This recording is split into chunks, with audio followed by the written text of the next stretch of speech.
Imagine a city where dreams are sold like candy, where a single building can make or break fortunes in the millions, where the streets themselves are lined with stories of failure disguised as glamour.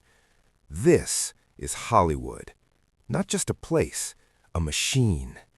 And for over a century, it has quietly shaped what billions see, buy, and even aspire to be.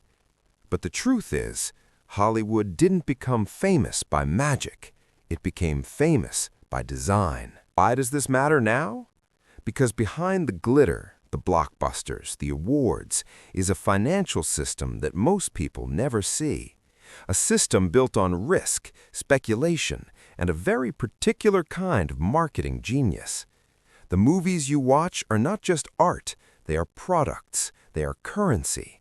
And understanding how Hollywood got so famous tells us something bigger about how attention and money works in the modern world. It starts in the 1910s.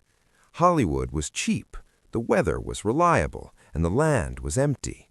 Studios weren't just lucky, they were strategic.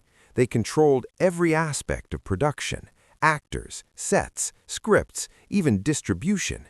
This wasn't coincidence. It was vertical integration, decades before tech companies started doing the same thing. One company could produce a film, market it, and make sure it only appeared in theaters they controlled. That meant profits didn't leak. Every ticket sold fed the same machine. Then came the stars. Not just celebrities, but brands. Studios realized that audiences didn't just pay for stories, they paid for familiarity. So they invented personalities. They signed actors to exclusive contracts, dictated what they wore, who they dated, even how they smiled. And when those actors walked down a street, they weren't just people, they were walking advertisements. The math was simple. More recognizable faces, more tickets, more money. But here's the irony.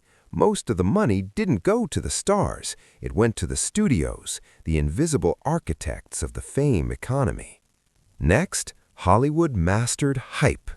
Publicity stunts, scandals, premieres, they were all carefully orchestrated. The goal wasn't just to sell one film, it was to sell the next 10.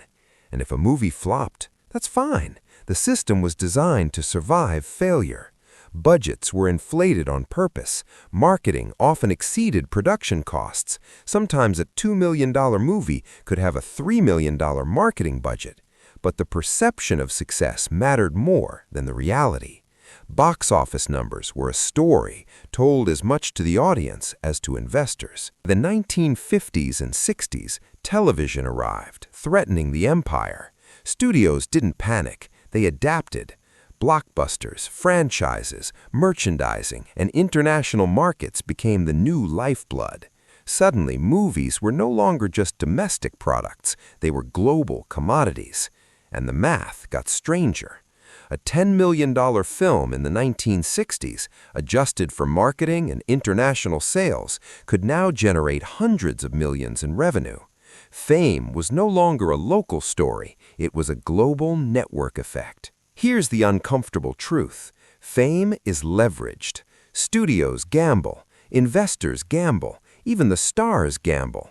And the system is engineered so that most participants win some, but a few win everything. In economics, it's called a winner-takes-most market, and Hollywood proves it. For every Marvel, every Star Wars, there are dozens of films that disappear quietly, unprofitable and forgotten.